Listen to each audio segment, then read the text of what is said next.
Father, we pause right now to give you all praise and glory for being the God and King of the universe who has created all things. And by your hand, Father, we have just this opportunity to see and to know who you are, and then to be able to live a life, Father, that has you ever present. And so in that regard, we know that as we stop and come before you, that you hear us and know us. You desire our presence with you as your children. And for many of us, it's just this moment where we get a chance to say thank you for being our God and our King, for being here and sending our lives in a direction that we may not have even known or predicted, and knowing that all things come from you and all perfect gifts are from above, from the Father of lights, with whom there's no variation or shifting shadow. So in this moment, we just pause. We give you our hearts, people that we worry about, things that we worry about in our lives, and things we want to just say thank you for. And we do that now. Thank you for being here in this room, and that your Spirit infuses this place. Thank you for this time and this opportunity to know you better. In Jesus' name, amen. Okay. All right.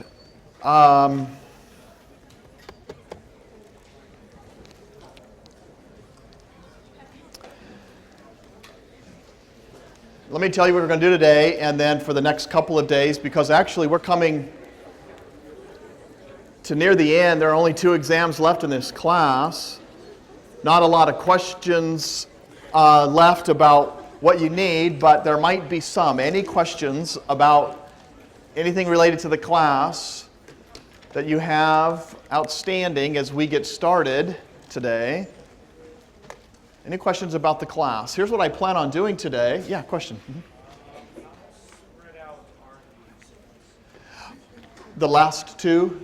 The last 2 tests, I believe, only have about a week and a half in between them. Is that what you're wondering? Between exam 4 and exam 5?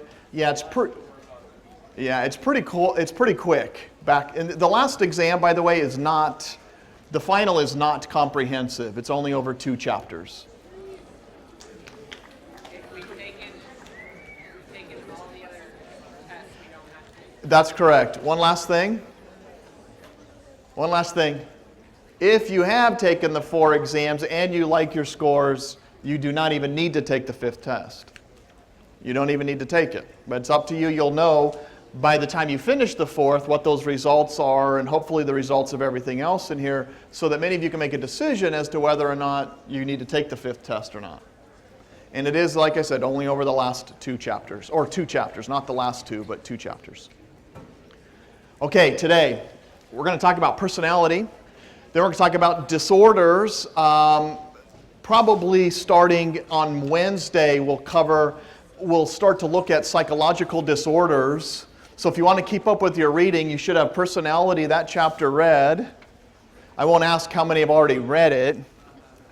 But also by Wednesday, we're going to talk about disorders. And I'm going to talk primarily about 3 psychological disorders: schizophrenia, depression, and anxiety.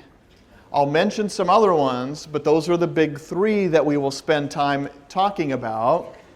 Okay? Then we'll talk about therapy when we get back from Thanksgiving. So, that's the plan. Personality today, disorders Wednesday and Monday. Then after Thanksgiving, we'll finish up with the topic of therapy, and that'll be the 4th section. All right?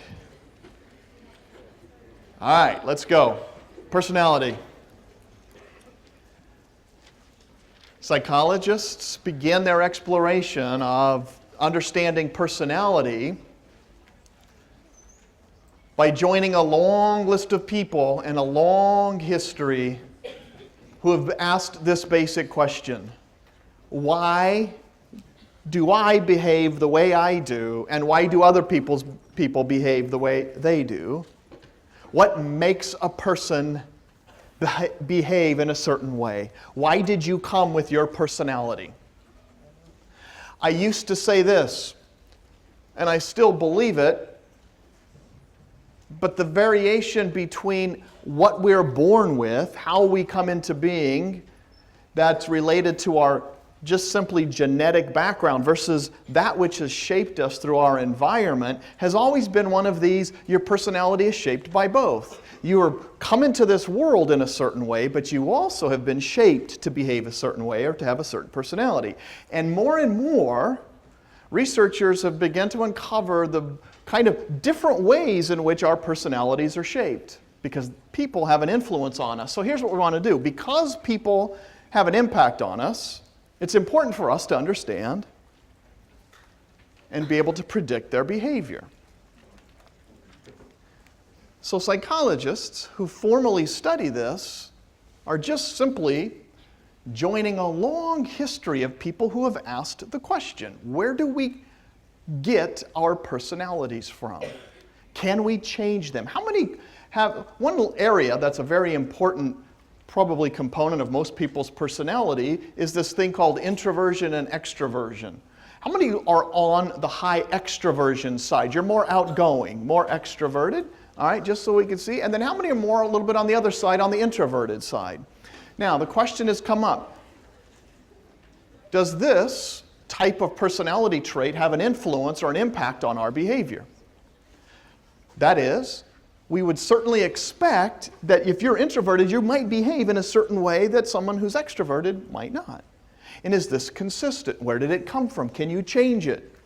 But we're also interested in being able to predict other people's behavior. So if we know something about their introversion or extroversion, you might want to decide, would I be good dating or marrying somebody who's different from me? Is it potentially bad for an extrovert to marry somebody who's an introvert? Are there certain personality characteristics that are best lined up with your personality characteristics? Well, all of this starts with this question. People influence us. We want to know things about other people, and trying to determine their personality is a long and colorful history that has both a scientific side to it and a popularized side to it. So the question comes up, are there easy but accurate ways to assess other people's personality or even your own personality? How many have had a personality inventory done on them? Not through the graduate students here, but how many have ever taken a personality test or inventory? What was it, or what was the name of it? What are some that you've taken? How many have taken the Myers-Briggs personality inventory? How many use it and think it's very valid and helpful for you to know your Myers-Briggs results? Any other ones? How many did the Strengths Quest? Oof, 60% of you. Any other ones? Which one? Okay, you might have any others that are commonly taken that we haven't mentioned yet? All right, you have Jung's typology, yeah. Which one? Okay, you've done the Taylor-Johnson. Very interesting. Not a lot of you. All right. Are there easy but accurate ways? And I'll tell you the answer to this real quickly, and we'll learn about it today. I'm going to give you a fairly easy and accurate way to assess another person's personality. It's also free, but you get what you pay for. But I'll show you how to do it and where to go do it. And it gives you some insights. Are there some indicators, however, that we just use in our day-to-day lives to help us predict or determine what another person's personality tendencies are? Are there any things that you look for that help you explain or determine another person's personality? Anybody have anything that you look at and you go, ooh, that helps me put this person into this category? What are some things that you might use? How many say their dress or their outward appearances, like their use of tattoos or their hairstyle, or how many believe that gives you a good indicator of their personality? Let me see your hands. You can take a look at somebody's dress and go, that puts them into this category. Is it accurate? How good are we at knowing any other types of indicators besides outward appearance? Anybody else use something else? Trying to explain somebody's behavior. How about their, what do you mean speech? How they talk. How many use the possibility of how they talk or speak, or even maybe how they act outwardly? Maybe their past behavior gives us a clue as to their future behavior. Anything else you might use? Yeah. Ooh. Do you think if you know how a person treats their parents, you have a good sense of what their personality might be like? How many say that's a good one? All right. That's part of our past behavior. Anything else you would put in here as a key indicator that helps you understand other people or their personality? Who they hang out with. Oh, maybe they're friends. So their circle of people gives you a sense or a clue. Yeah. One more time. Yeah, reactions to stressful things in life or anxieties or things that are pressures, and you go, that's how a person behaves. So we have different things. How about their dorm rooms? Does a dorm room give you any sense of a person's personality? By the way, you want to know the answer? We took a group of students, had them go into dorm rooms. We didn't do it here at Biola, and I wasn't even involved. I just know the study from some psychologists did it. They sent college students into dorm rooms, and they said this: see how good you are, look for certain signs in their dorm rooms that you think might be indicators of their personality. And then they interviewed the friends of the, by the way, the person wasn't in the room. Then they went and said, they took a friend of that person and said, tell me about this person's personality, what you think about what their personality is. And the people who went into the dorm rooms who didn't even know who this person was accurate on 3 out of 5 of the major personality indicators. In other words, they can look in a dorm room and were accurate at gauging the other person's personality on 3 of the 5 major, what we call big factor traits. Anybody know what they saw in the dorm room that led them to predict the other person's? What would they look for in your dorm room or see that would tell them what you're like? I'll tell you what we'll do. Think about it, and I'll tell you what the 3 things are and what they found. By the way, in the past, they used to look at body shape. People used to say body shapes are associated with certain personalities. We don't do this very much anymore. It's kind of fallen out of favor, but it used to be that people would say, there's a body shape, and that means they have this kind of personality. We don't use it as much anymore. Anything else that we tend not to use, by the way? We also use facial expressions. Somebody mentioned that. Faces do provide us information about another person's personality. How many agree with that? How many agree that a person's face tells you something about their personality or their facial expressions? By the way, when you ask anybody out there, what % do you believe, for example, that the face is a valid guide to somebody's personality? 80% or more of the people say that the face is, for them, a valid guide. What might you look for on a face? You might look for expressiveness. You might look for friendliness or a certain kind of emotion. But this is seen, by the way, you can see, even if you look at children's faces, you can sometimes think what they might be like growing up, or what has life in store for some of them. Like the kid in the middle is my favorite. You think he's going to probably enjoy life. But we're just taking one quick snapshot. Are you good, if I gave you a snapshot of people, of determining things about them or predicting their behavior? Ready? How about this? Here's a snapshot of some adults from 35, 33 years ago. Ready? It's 1978. Forget their dress. Would you invest money with these people? If you had $1,000 to your name back then and said, yeah, I'd give money to these guys. How many say you would?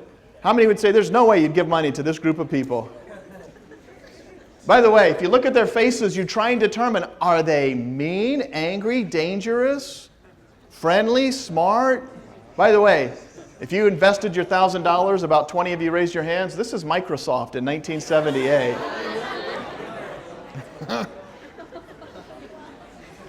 How many would have invested $1,000 now? Well, you'd be millionaires if you invested $1,000 in 1978. By the way, going back to that other picture here, this one, and this one, I think you could see, look, that guy right there, who is who? That's him right there, look. It's perfect. It's not really, but it looks just like him.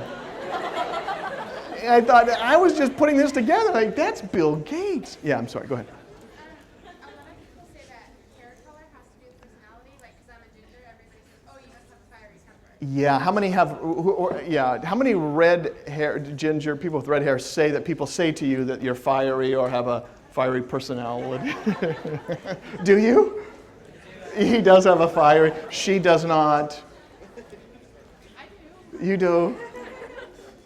Does hair color determine our personality? Well, we try and figure out ways, and by the way, this is not, as I mentioned, anything new to us. Historically, in fact, let me give you a brief history.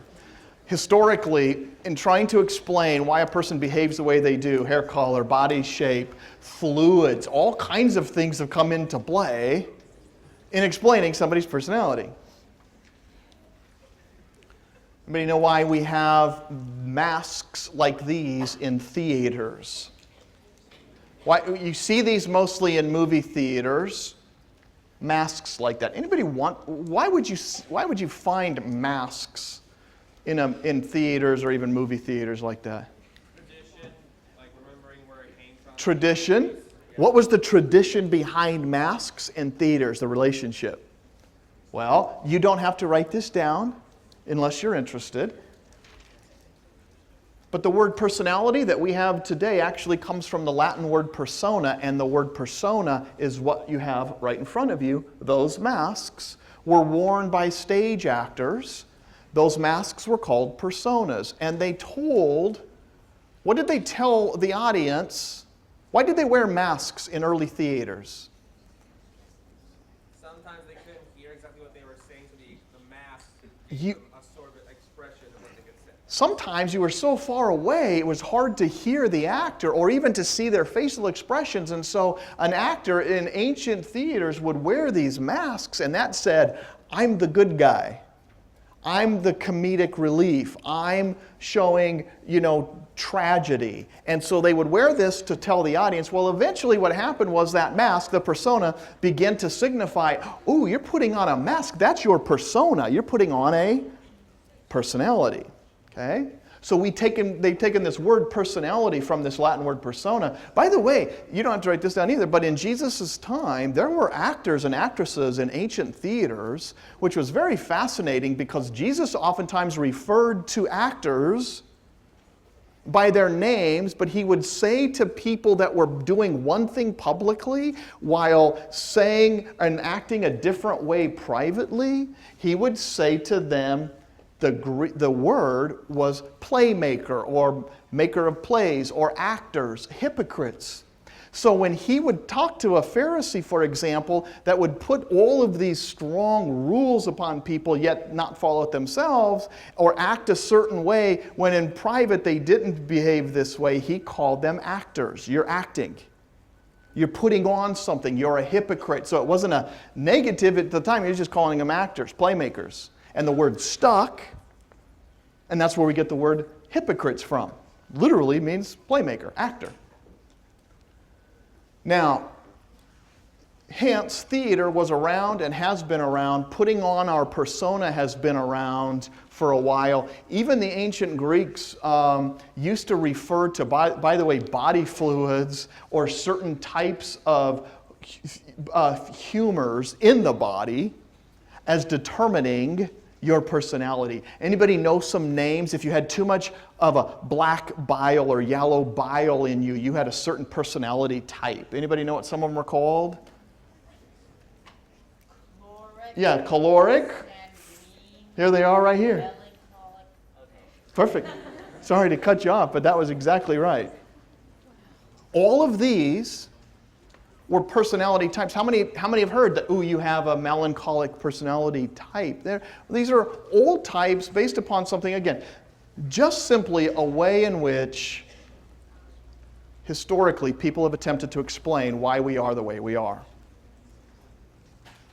The very definition of the word personality from a psychological perspective is this. You behave, think, and feel.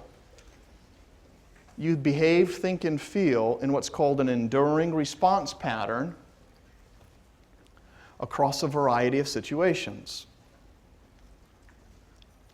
So there's a particular way you act or think or feel, and it covers a wide variety of situations. And because of that, people can know, ooh, they tend to behave this way, or act this way, or feel this way, which is what we define as one's personality. Okay? So in this regard, how a person endures. So I'll give you one example in my own life. I tend to be a little bit more relaxed, easygoing. I still remember the day this university called and offered me the position. They flew me out, interviewed us. We met all the faculty here, went back home. And I'm on the phone a couple days later, and they call and say, hey, yeah, we'd like you to come out and offer you the job as a professor. And my wife was on the other line, and here's my personality is this. I went, oh, that's great, thanks for the offer, I'll think and pray about it. And she's jumping up and down, and I can hear her jumping. She's on the other phone. Just jumping, and she comes in there really like excited dog, puppy dog going, oh, they offered you the job, are you excited? I went, yeah, I'm excited, it's cool. I think I'm praying about it. And she's like, but aren't you excited? Yeah, I'm excited. This is excited. This is me now, excited. So she knew that from the very beginning. That way when our children first popped out and she's all like, I'm so excited, I'm happy. And I'm going, I'm happy. She didn't get all freaked out that, some men will see this baby and they'll just, oh my gosh, and they fall and die. We're not died.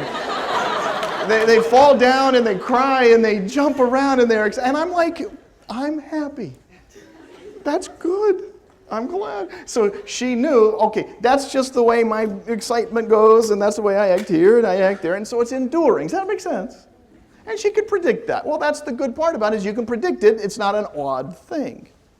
I also know she gets excited about lots of things. Chris, the mail came today. It was awesome, and I'm really glad. No, not really. I'm teasing.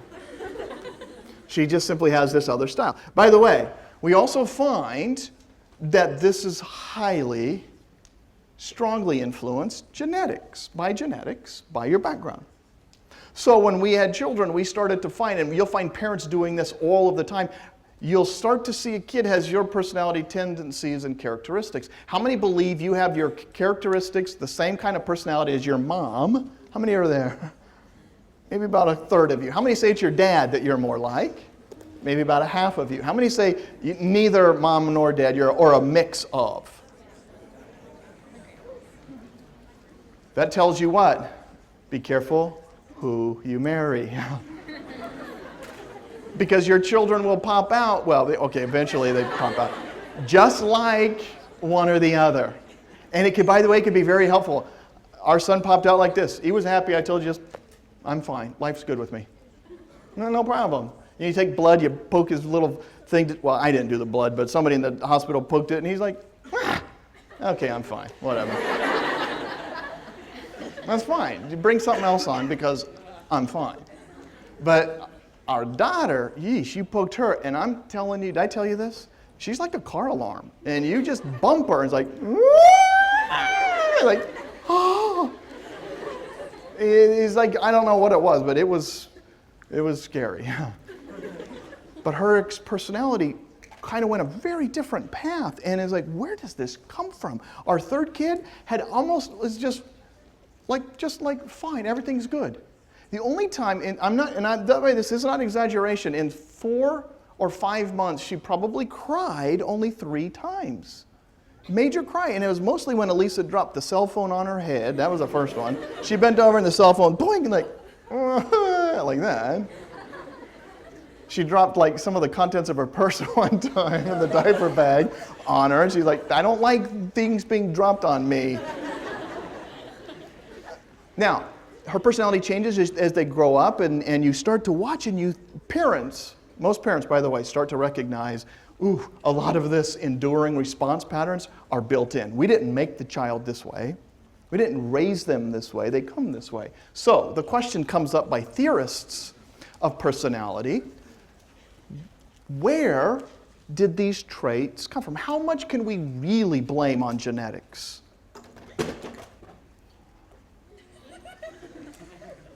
If we drop things a lot in class and make loud noises, is that genetic? No, not really.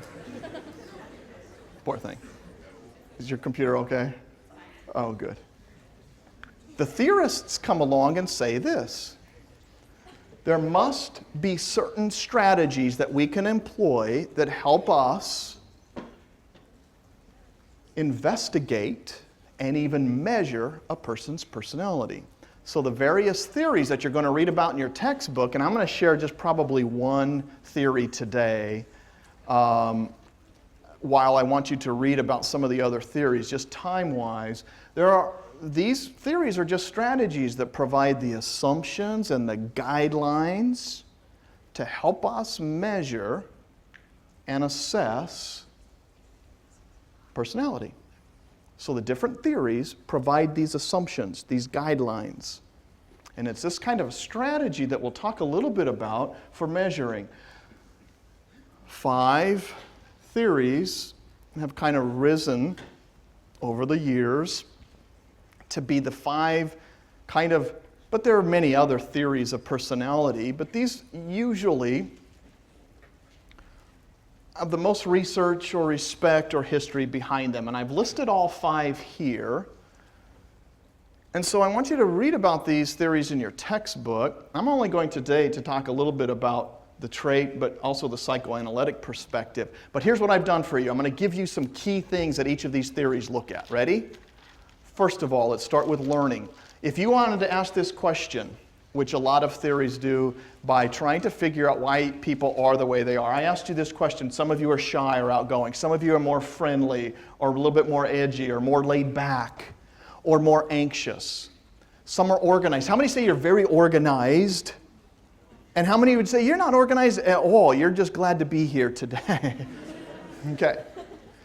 A lot of this comes from where? Well, it depends upon who you ask. If you ask somebody from a learning perspective, they're going to say a person is the way they are because of what? Well, somehow or another, we talked in here about operant and classical conditioning. You've been rewarded or punished in some way through your upbringing, and so your personality reflects those reward structures or the punishments you had as a kid or your external environment. You were raised in a home of a bunch of gregarious, huggy, touchy people, and so that's the way you are. A learning theorist or someone from the learning perspective would say that it's your external environment, your rewards and punishment structures that set your personality. How many agree with that theory that that's kind of what you find yourself? You kind of come out of a family and you're just kind of like that. And it's a good theory of personality. Does it make sense? All right. A humanist, which is not, by the way, as commonly referred to today as much as it was 20 years ago, but a humanist theory or a humanistic theory on personality says you are the way you are because of the things that you're thinking about or what we call these subjective feelings, how you feel about something, and your conscious awareness. It's a little hard, this area of humanistic personality. You'll see in your book, there's some great theorists in there, from Carl Rogers to Abraham Maslow. Look at them. But this is, in a sense, why they say you are the way you are. Another big one that a lot of you have said you've had some experience in is people have measured your traits. What kind of person you are, these trait perspectives. And they say you have certain kinds of temperaments or abilities which are like these lasting characteristics. And that's kind of where something like a Myers-Briggs comes from. Measure a person's traits and you'll find evidence of their personality. That make sense? Any questions? Those from a cognitive background would say, and these theorists would say that it's the way that you think or organize your experiences. That ultimately is the shaper of you, of your personality.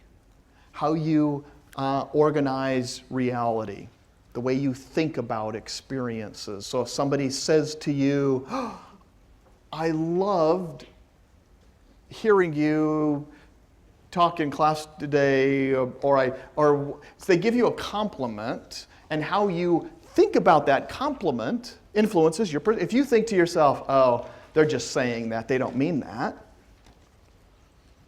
or that's just, then your personality is how do you organize the way you think about things. And then finally, the psychoanalytic perspective, which we'll talk some about today, that probably had its greatest theorist that's most known as Sigmund Freud, though there are many others. But we kind of identify the beginnings of the psychoanalytic perspective to Freud, who said that it was a lot, your personality had to do a lot with your childhood experiences. That which you've experienced as a child, in your families usually, impacted the way you are today. There are also unconscious things that are happening that we're not even aware of. Freud was well known for even talking about sexual instincts and these mechanics and dynamics that would go on under the surface that influence who you are today. All right, these are some of the 5 different theories that are out there. Like I said, there are many others. Are there any questions?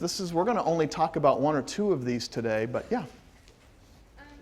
Looking at a life of a believer, there's often a personality switch when somebody becomes saved. How do you, or which one of these do you think addresses that? Well, what's interesting is she asked this question, and that is, are there times in which your personality has gone through a fairly radical transformation? How many would say your personality, anybody's personality gone through, you were this way before and it's kind of different now? For some, her question was this, and I'll tell you, let's take, well, you could, I think your question was, if somebody comes to Christ and is a believer and they lived one way, and then there's this experience, does their life, maybe even their personality, does it go through a change, right? It's a great question, and it's not common for personality psychologists to be able to look at and quantify major transformative changes where you're one way. Like let's take Saul, a biblical character who is now the Apostle Paul. Was that a radical change in his life? Huge. If you want to know, by the way, psychologists a long time ago were interested in things like major changes that would have happened. Some of you can identify with that type of experience. I know I can. I know my life was very different once college hit. A very transformative change. A book that really I think is out there, written by a guy out of University of New Mexico. If you want a cool book on this, anybody interested in major changes where a person is going along their life this way and something happens and they change. And it's usually the result of an encounter with God, though some don't call it that. They just say it was an encounter with some being, some God. You know, they may not have the language to talk about it. It's a great book called Quantum Change on this. A psychologist out of New Mexico, Bill Miller, wrote a book called Quantum Change. How all of a sudden people's radical personality changes could be pointed back to a moment, just a something, an encounter with God, they would oftentimes say. Now, he would explain, he wouldn't use any one of these theories because they're more looking at exploring personality changes that are less traumatic or quantum like that. So he wouldn't use any of those theories. Okay. In terms of measuring, each of these theories have different ways. Here, I've told you before, how many would like an easy way to assess somebody's personality or your own? If you want a cool thing that has actually some evidence and some research behind it that will illustrate the 5 major factors of a person's personality, you could go to this website. Last I looked, it was up, but that was in the spring. I haven't looked at it in 6 to 8 months, so hopefully it's still up. But what it does is it's what we call the big 5 traits. Okay? The big 5 traits of your... Anybody want to take a guess? What are the big 5 traits that each of us share, that we differ on these 5 traits? And if you know what you differ, then you can pick out somebody's personality and see where they're at. One, I'll give you first one, is extraversion, introversion. That's one. Extraversion and introversion is one of the big 5 traits that we all vary in according to this trait theory. Anybody else? Thinking or perceiving? Close. There are some that would be like in thinking, perceiving, but it's, yeah. Yeah, and these are coming out of certain personality characteristics. Let me show you what these are. By the way, if you want to assess somebody, look for clues in their behavior. You can also go in and at this website put in what you see or what you've noticed how this person has behaved or acted in certain ways, and it gives you 5 categories from their behavior that you can assess. You don't have to write these down because I'm going to actually give them to you in a list. But here are the 5 big personality traits that over literally hundreds of studies have come out as the major ways that we all differ from each other. And here are the 5 listed this way. Openness. And by the way, this is known as ocean, because if you start with O, openness, and then you go down conscientiousness, extraversion, agreeableness, and neuroticism, you get the first letters would spell out ocean. So some people refer to this, the big 5 traits, as ocean. I'll go backwards into that previous slide, and I just want to show you the first one, openness. Here's a kind of a way of looking at it. Openness to experiences. People can vary from one end to the other as to how daring or non-conforming, how broad of an interests they might have. You can see here for the C, conscientiousness, how ethical, dependable, productive somebody might be. That's conscientiousness. And so we all vary on these traits from each other. I've already talked about extraversion and introversion. Agreeableness would be that in which, by the way, you can find this in the textbook. And so I'm just showing you what the labels are, and then you could fill in some of these gaps later. But agreeableness, sympathetic, warm, trusting, or cooperative. So somebody could be at the high end of that or the low end of that. And then lastly, neuroticism, or high-strung nervousness. They're anxious or insecure or guilt-prone, and some people are more, let's say, self-conscious than others. Okay? So these are the 5 called ocean. And this was the study I told you about before. Which of the 5 do you think you can go into somebody's dorm room and do a pretty good job at predicting what they are like? Which of these 5 do you think would be able to be determined by walking into your dorm room or somebody else's dorm room? How many think you'd be able to see if they're open to new experiences by what they have in their dorm room? There's 3 of these, by the way, that show up very strongly. Openness. How many say you could see their conscientiousness? Good. How many would say you can see if they're extroverted or not? That would be a tough one, by the way. How about agreeable? If a person's agreeable or not, by things they leave behind. Or how about neuroticism? A lot of you raise your hand. By the way, how good are we at assessing by looking in their dorm room? These are the 3. Those are the 3. Openness to new experiences, conscientiousness, and neuroticism. And what did they look for? What would you have looked for to find these things? What would give you telltale signs or evidences? What kind of books they have? Maybe the kind of books on their shelves or titles. How their bed maybe is made or kept. How their desk, if it's clean or organized. What else might you look for? By the way, what are you looking for here are kind of behavioral residuals, leftover things that you could see. Or maybe even you could see identity claims, like they put some sort of poster up or something that says something about their identity. And how maybe you even have some thought or feeling regulators. Do they keep lights calm down and they have a nice comfortable place to sit, whatever, okay? identity claims, behavioral residue, and thought-feeling regulators. So, this is an easy way. Try this website. It's pretty cool. I'll just show you, for example, on these, some different ways in which it can come up. I went out and took this test, and I'll just show you my results real quick. Ready? Where do I land on? Anybody want to guess here? More here or here? It doesn't matter. I'll just show you. I was kind of slightly more to this side. Conscientiousness, high or low? I was high. Extroverted, introverted? Anybody want to guess? I'm introverted. I was I'm much more introverted, yeah. If you don't believe, yeah, kind of here. Agreeable, disagreeable? Pretty high on the agreeable side and pretty calm and relaxed, I've told you that. You guys probably figured that out. By the way, you could go in not only take your own test, but I filled out for Elisa, my wife, her scores, and she agreed that these were pretty accurate. Here's my wife, if you haven't seen her before. And here's where she scored. Ready? Just for fun, to show you, she's kind of close to me there on closed-mindedness. Conscientiousness, she's kind of in between. A little bit more, not quite as organized as some people. Extroverted, introverted, she's like way over here. There's not very many people who could be more extroverted. And agreeable, disagreeable, she's like way over here.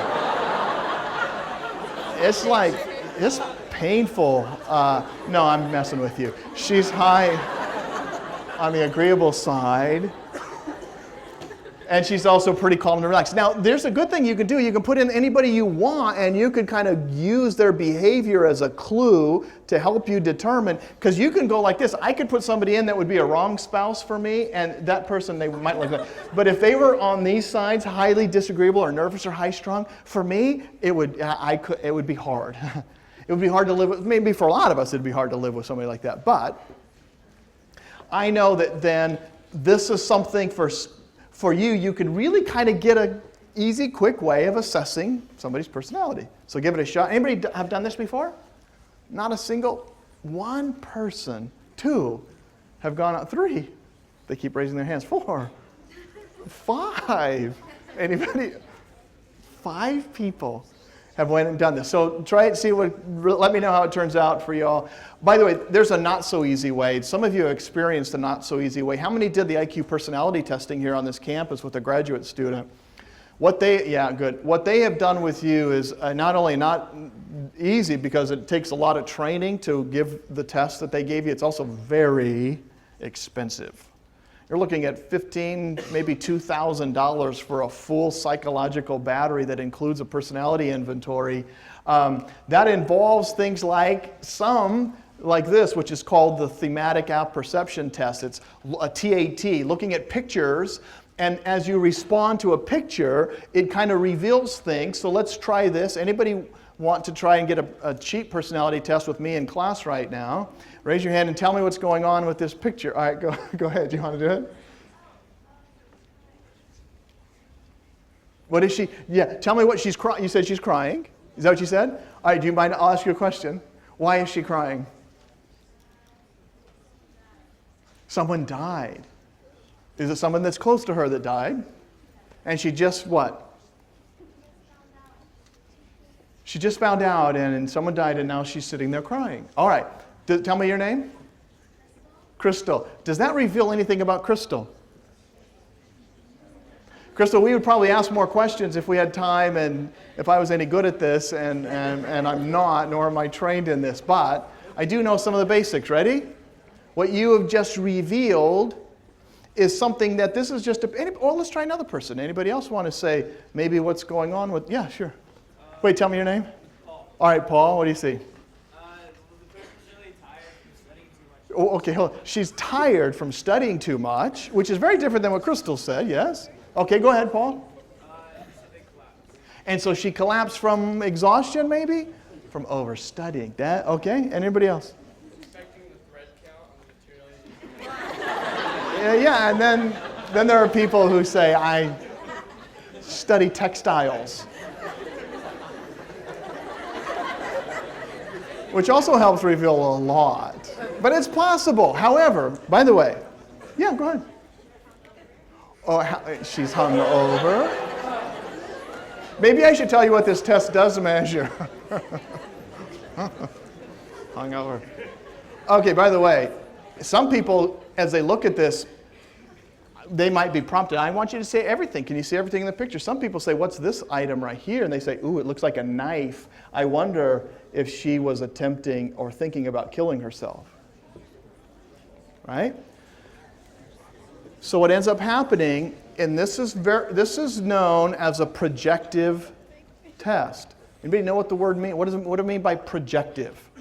It's certainly not an objective test. We had 4 or 5 people now give very different versions, and so there's not a right answer A, B, C, or D. It's a projective test because Crystal, Paul, whoever else, you have now done what onto this picture?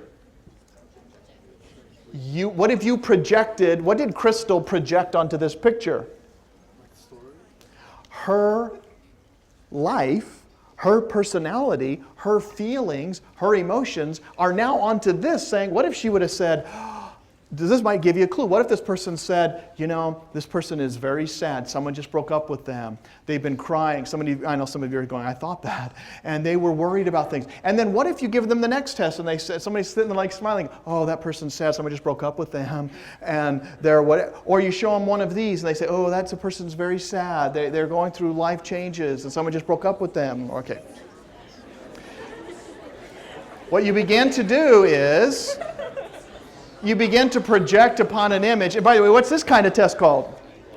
It's also a projective test. This is known as a Rorschach, or commonly an ink blot test. In this case, these are able to be used by some who are trained to figure out, does a person project some of their stuff? And how could you interpret that which they see up on there? And it is not an easy way to use a subjective test because of the training, the testing, the licensing that's required to be able to figure out. That doesn't mean they're not any good. It just simply means that it's usually not something a person can use every day. It's something a trained theorist and researcher would use. So know the difference between objective personality inventories, which would be something like a personality test, like even the Myers-Briggs some of you took, let's say, or one of those. So ultimately, the question comes up about the legitimate ones. What are the good kinds of personality inventories that are out there? For science, there's a pretty high standard to allow something as to what we call a legitimate or scientific measure of personality. Versus some things that you might find just out there on the internet that would help you or tells you to determine your personality. A lot of those would not have been scrutinized very well and probably won't give you accurate results. But a dating website and their personality services, I've never used one, but I don't know what they might have on there.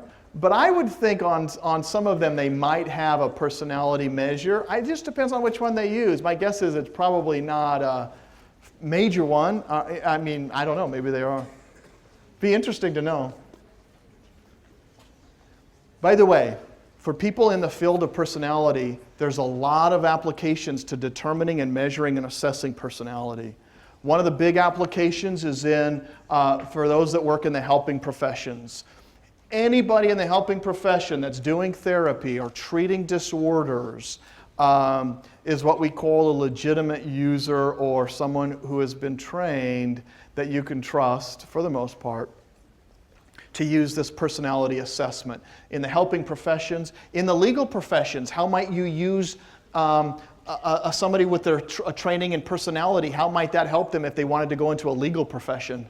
Anybody want to go into ways in which you might understand a criminal mind, for example? People with training in psychology and personality would enter the legal profession and use this in a variety of ways, whether it's understanding behavior like juries on a courtroom trial, or how to catch the criminal. By the way, criminals leave behind evidence, behavioral residue at scenes that give away a large number of the kind of person who committed the crime. A murder scene is full of evidence But a lot of the evidence is related to who you're looking for based upon what you find at the scene. And by the way, you have two different kinds, there's many kinds. But if you find a murder scene that's cleaned up, I know it sounds gross, but they take the time to clean things up, stage things, whatever. You have a very different person that you're looking for than if it looked like it was just a random act of violence. It was a mess. Then a lot of those in this field know that they can narrow down their search to different kinds of people depending upon some of these things. But you can also use, the government and military use this as well for ways of analyzing, for example, foreign leaders who won't sit down and take a Rorschach test, but they will give away some of their personality by the way they behave or act or speak in certain situations. Friend of mine, a friend of Elisa's and mine, is currently doing this with the government, and she just simply listens to the speeches and all of the video that's there of a particular leader in a particular country, and that's basically her job, is to know this person from afar. What do they mean when they say this? What happens after they make comments like that? Do they behave in certain ways? And they just sit there and process this and watch and listen and watch and listen to predict their eventual behavior. So those are just examples of how you might use personality out there in practical ways. Are there any questions? Anything? I'm going to move into one theory now in particular, but anything so far about personality? All right. I'll put those back up. Well, yeah. There are, as I mentioned, the 5 major different kinds of theories that I listed up there. This is just an example. Freud is most associated with the psychoanalytic approach, Skinner with the learning theory approach, and Carl Rogers with the humanist approach. Skinner with the learning theory approach, Carl Rogers with the humanist approach.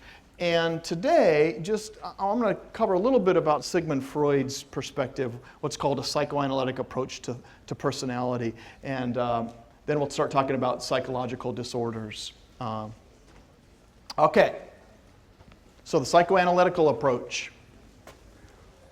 This approach, as I just mentioned, was one in which Sigmund Freud, who was working around the turn of the last century, late 1800s and then early 1900s, Freud began exploring why, with the same question that a lot of people had asked before him, why do people act the way they do? One time there was a situation that he learned about where a woman was watching her father as he was dying. All of the people in their family took turns making sure the father had everything he needed, that he was comfortable. And so her shift one night was in the middle of the night. And as the story goes, she had fallen asleep while she was supposed to be awake and on duty. She woke up with her hand as she fell asleep. Her hand had fallen asleep. She felt so guilty that she had fallen asleep when she wasn't supposed to, that her hand froze in a permanent state of unuse. It was literally what we call glove paralysis. It was paralyzed right here. Now, anybody know why that's so weird to have just everything is fine up to here and then your hand is paralyzed? Anybody know why that's weird? Because what? Yeah, the weird part is it was clearly tied to something that was psychological. What else is weird? Yeah, it's almost what we would say, based upon the way your nerves work in your hands, you can't just get glove paralysis. You could get pieces of your hands, parts of it that would be paralyzed, but to have this meant that there probably was psychological. Well, here's the weird thing. Freud was influenced and wanted and loved hearing the stories about how deep conflict in people caused certain kinds of personality traits to come up and to come out. And so these, what he called unconscious motives or conflicts, caused us to act or behave in certain ways. And so he began looking at where does a person's personality, how is it influenced by things that are going on in their lives? And his goal was to infer basically he wanted to figure out how our psyches were constructed. How our psyches were constructed, our souls, literally. And then what are the forces that came in to interact or counteract this? By the way, when it comes to psychological disorders, we will talk about when a psychological trauma creates a physical effect in the body. We'll talk about some of these specific disorders only briefly. But Freud began to explore that even our basic personalities are influenced by things that we don't even know about, these unconscious conflicts. All right. How many have heard of Freud even before this class? What does he associate? Give me some other things in his theory of personality that you associate with Freud. The what? Little Hans. How many have heard of the story of little Hans, the child that was afraid of certain things? Okay, we'll talk more. Some of you read another thing. Or how many have heard of a term called the Oedipus Complex, where little boys compete with the fathers for the love of their mother? Another thing that we associate with Freud. And The Freudian slip. how about the Freudian slip? You've heard of that before, some of you. Yeah. How about have you heard of the id, ego, superego, these dynamics that are occurring? All right. Freud's legacy is one in which he introduced a variety of ideas and terms, and so there's some good, some bad, and some ugly. It's an old movie that's really cool. But Freud's personality theory and his approach to personality has really some good things in it that have helped psychologists, especially things like unconscious motives and the power of those. It has some things that are not so good that we no longer use, like some of you mentioned the id, the ego, and the super. And then it's got some things that are just plain ugly that fell out of favor right away. The good from Freud's theory was one of them was the role of the unconscious. This has propelled a whole area of study, and it has been highly influential and even supported that the role of the unconscious as its impact upon behavior continues to direct the field of psychodynamic perspective. He also envisioned our personality as kind of this iceberg, this idea that there's a lot below the line that you can see, below the water level, that you can only see above, and that which is below the water level isn't seen, but that's where a lot of our personalities come from, okay? So this iceberg theory, you see a person's personality or behaviors up here, but there's a whole lot more going on at the unconscious level that shape who we are. So, this iceberg theory or structure is now accepted as explaining a lot and leading us to some other ideas that have been very fruitful, even the role of defense mechanisms. Look at this in the textbook. There are different kinds of ego defense mechanisms that help kind of protect us from unpleasant feelings or emotions like guilt and anxiety. So the woman whose hand fell asleep, in a sense, was a defense or a way of dealing with feeling very guilty or anxious or worried. And some of these protect us. Some are helpful and adaptive, and others are maladaptive. And I'll let you look at the textbook for some different defense mechanisms. But some of those would be things like repression. We might just forget some event occurred. We might want to project. I talked a little bit about what that is in a projective test, but in this case, the word projection means that we see something in somebody that's actually a reflection of us. So that is, you see yourself in somebody else, or project you're really angry about something, and so you call somebody else and say, or you see somebody else and say that they're very angry. Even though that person may not be, you're projecting onto them your anger and calling them angry. In this case, defense mechanisms help protect us from these feelings of anxiety or unpleasantness in a variety of ways. It might be rationalization. You can see definitions in the text, for example. All right, you're all familiar with, I'm assuming, most of this or parts of this, but are there any questions as I get into real quickly just the structure of personality? Any kinds of questions about, Have you heard of like people? Yeah. And he's asked us a great question on dissociative disorders. That is somebody using that in when they get traumatized, is there kind of a splitting off, and I'll talk a little bit briefly about that in a week, when we get back from Thanksgiving, we talk some about therapy and looking at different types of disorders and treatment of. So, okay. The second part of Freud's legacy that has had an impact, but it hasn't been supported by research, is his structure. 3 components, you've heard of these, ready? The id, that which is present at birth, basic instincts or impulses or traits that we kind of come born with.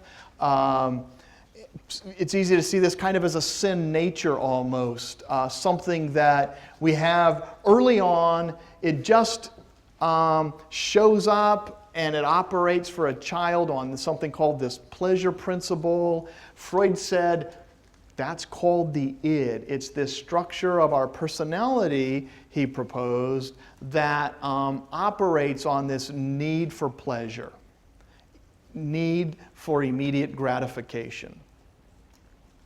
And this id for Freud shows up in babies right away. Crying, seeking what they need and want for gratification. Okay? So the id would say, I want it now. The second structure that develops sometime in the first 4 or 5 years of life is this ego. And the ego is this executive, the part of our personality that does or has to deal with reality. So Freud said, you have this baby, he comes out, he or she just simply wants and gratification, will cry until they get what they need. And eventually the child is developing this way of dealing with the world that says, wait a minute, you can't always get that what you want and need, and there is something that requires kind of a compromise between the world and these demands of the id, and that's called the ego. It's the executive. So ready? Your personality is in part shaped, according to this early perspective, this early theory, by how you manage the id and the real world. How your ego manages. So the id, I want it now. The ego, well, let's find a compromise. You can't get everything you want. There's got to be some way to compromise here. And then, by the time you're 4, 5, 6, another entity starts to develop, and that's the superego. All right? The superego deals with the rights and wrongs, the shoulds and the should-nots. Your conscience would be part of this idea. And all of the ways that you imagine yourself to be, this thing that Freud called your ego ideal. All right, so you have the id, wants immediate gratification.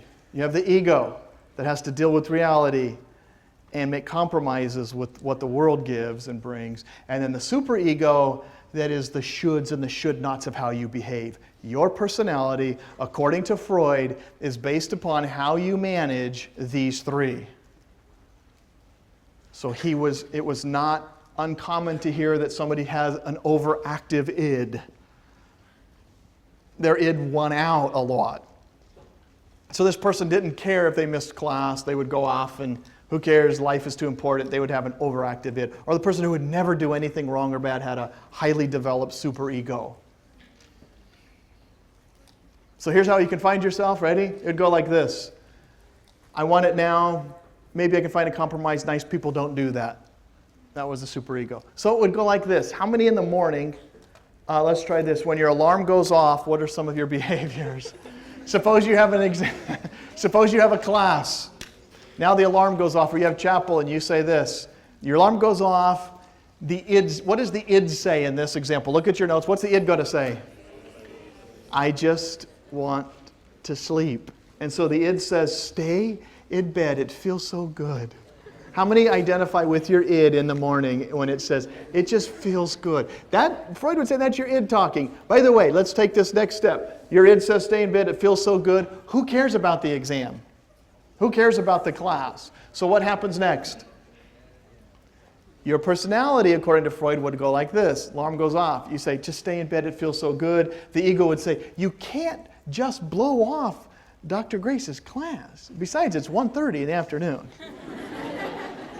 You can't just blow it off and miss it, right? That's the ego. You got to deal with reality. Just staying in bed's fine, but you got to do something. What's the compromise, maybe?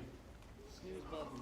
Snooze button, or I know, here, call in sick. Yeah, that's good. Just say you were sick. And the ego goes, okay, that's fine. That works for me. You dealt with the world, you said, yeah, you called in, the id gets its way, and now you're thinking, okay, this is perfect. It works for me. And then what happens? That's where the superego comes in and says, man, that's lying, and that's wrong. And your personality is, what do you do now? What do you do? Do you stay in bed, call in sick, or you just say, I can't do that. That's lying. That's wrong. And Freud said that's your personality. Your personality is then this kind of interplay between these three things. That makes sense? All right. Variety of situations can come up.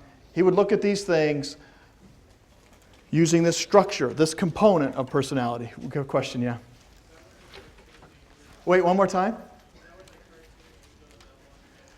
Yeah, oh yeah, no doubt. This has spurred lots of things. Have you seen all kinds of these cartoons from early on, and even today, this little angel on one side, the devil on the other, telling you go back and forth, do it.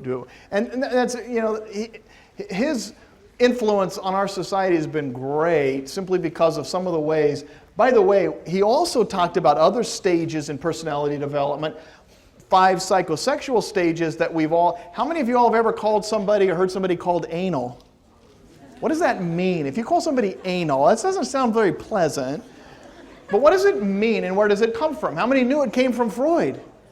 It comes from Freud. How did he use it? What did he say? Why would you what is somebody that's anal? Yeah, Freud would say that in this kind of place in which this weird energy exists, it kind of lands in certain places. By the way, the first place he said it would land with babies is in their mouths.